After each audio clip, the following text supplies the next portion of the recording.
जिथि दुवार दख'रा एबसुआ 8थि रत्नेश्वर ब्रह्म देरहासार बान्थाजों लोगोसे बर' बिजों फरायनानै मेट्रिक आनजादाव सेथि मासियाव आवग्रिनो हानाय फरायसाफोरखौ बरायदों। जिथि दुवार दख'रा दुलाराय बर' फरायसा आफादा बर' बिजोंजों फरायनानै देग्लायनि मेट्रिक आनजादाव सेथि थाखोआव उथ्रिसारना जौसिन जायगा आवग्रिनो हानाय साबसिन फरायसाफोरनो होनो गोनां 8थि रत्नेश्वर ब्रह्म देरहासार बान्थानि बान्था राननाय आरो मान बावनाय हाबाफारिखौ चिरां जिल्लानि सिङाव थानाय खुंग्रिं गोजौ फरायसालियाव खुंफुंनाय जादों। बे हाबाफारियावनो गाहाय आलासि महरै बाहागो लादों मिरु एबसुनि लोगो गाहाय नेहाथारि दिनेश ब्रह्म, लोगोसे चिरां जिल्ला एबसुनि सोलोंथाइ नेहाथारि थेबासन ब्रह्म, सभाराम बरगयारि, फरायसालिमानि गोरायुं बिजित ब्रह्म, 14 नं चिरां दुवार इउपिपिएल ब्लकनि आफादगिरि बिरदाव मुसाहारियाबो जर'खायै बाहागो लादोंमोन।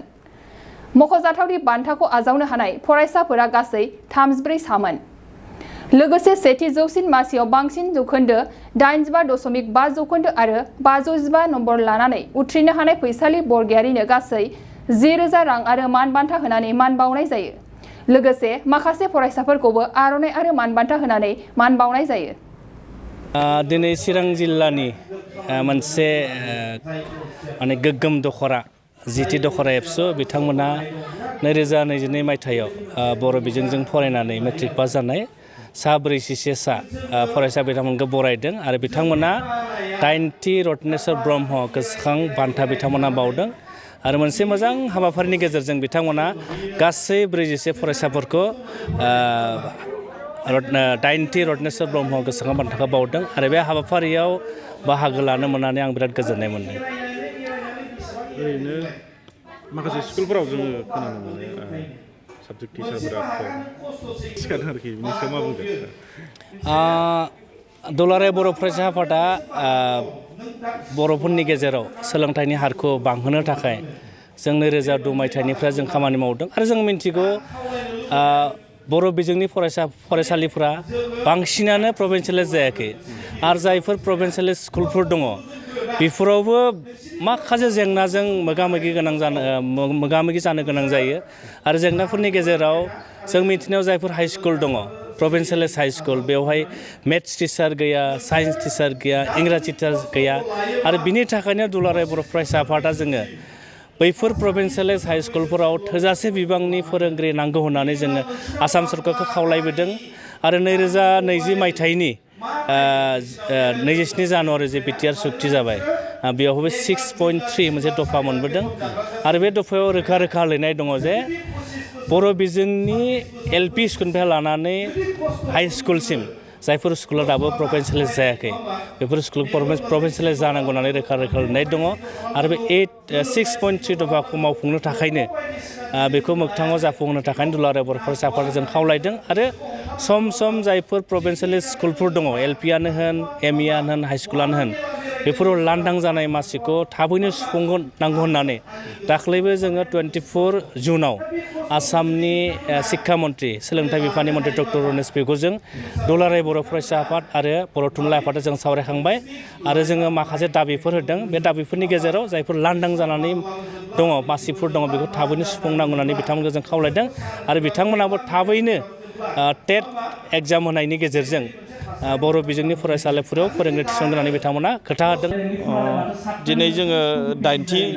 रत्नेश्वर ब्रह्म देरहासार बान्था बेखौ जोङो होदों मेट्रिक माने फार्स्ट डिभिजन पास जानाय फरायसाफोरखौ जोङो बरायदों। दा बे हाबाफारियाव जोंहा जोंनि ओनसोलनि फरायसाफोरखौ लानानै जोंनि बे ओनसोलनि स्कुलाव फरायनाय फरायसाफोरखौ जोङो मोनसे सांग्रांथि होनायनि असिलाजों आरो मोनसे बादायनाय बे मोनसे साननाया फैथों बे मिजिंखौ लानानै जिहेथु मुगाया बादायलु मुगा ओंखायनो बादायनाया बयनिबो गोसोआव जायगा मोनथों बेखौ मिजिंथिनानै दिनै जों देरहासार बान्थाखौ होयो जिहेथु बेवहाय जोङो माखासे सोलोंथाइनि बाथ्रा रायलायनो होननानै जोङो हाबाफारिखौ लादों आरो बेवहाय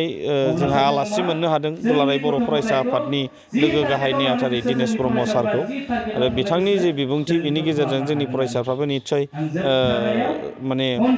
बिथांमोनहा हमदांनो हादों बा सोलायनाय फैगोन जों मिजिंथिदों आरो इयुनाव जोङो बे ओनसोलनि सोलोंथाइनि थासारि बेखौ गोजोङै खालामलांनो थाखाय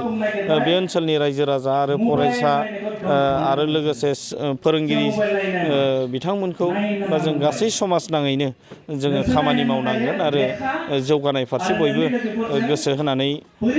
माने खामानि मावनांगोन गावबागाव बिबानखौ गावबागाव लानांगोन जेरै फरायसाफ्रा फरायनायनि बिबान फोरोंगिरिफ्रा फोरोंनायनि बिबान गारजेनफ्रा गारजेननि बिबान आरो समाजा समाजनि बिबानखौ लानानै सोलोंथाइनि मानदान्दाखौ जों बारायहोनो हागोन बे मिजिंखौ थिदों आरो आं खावलायहरदों जिथि दुवार दख'रा दुलाराय बर' फरायसा आफादनिफ्राय जाहाथे सोलोंथाइखौ बयबो मान होनानै बयबो बिनि थाखाय सांग्रां जायो आं बेखिनिखौ खावलायहरदों। मोनसे फोसावथाय खैराबारि उपेन्द्र नेशनेल एकाडेमि फरायसालियाव देग्लायनिफ्राय 10 थाखोनि मुं थिसननाया सोलिगासिनो। फरायसुला आरो फरायसुलिफ्रा थाखो 10आव मुं थिसननो गोनो गोथो जानानै दंब्ला एबा देग्लायनि मेट्रिक आनजादाव उथ्रिना गुबुन फरायसालिमाफोराव मुं थिसननायाव मानिबाफोर जेंना नुजाथिदोंब्ला नोंथांमोना जिंगा दासि खैराबारि उपेन्द्र नेशनेल एकाडेमि फरायसालिया नोंथांमोननो थाखो 10नि सोलोंथाइ लानो खाबु होदों आरो बे फरायसालियाव दा मुं थिसननाया सोलिगासिनो दं। बे फरायसालिया उदालगुरि जिल्लायाव दं। मख'जाथावदि बे फरायसालियाव देग्लायनि मेट्रिक आनजादाव गासै 80 सा फरायसुला फरायसुलिफ्रा गासैबो मोजां जौखोन्दो लानानै उथ्रिसार जानो हादों। बे फरायसालियाव थानो थाखाय हस्टेलनिबो सुबिदा मोननो हागोन। गोबां मिन्थिनो थाखाय 6003576723 8486610047 आरो 9101511040 जानबुं अनजिमायाव जगाजग खालामनो हागोन।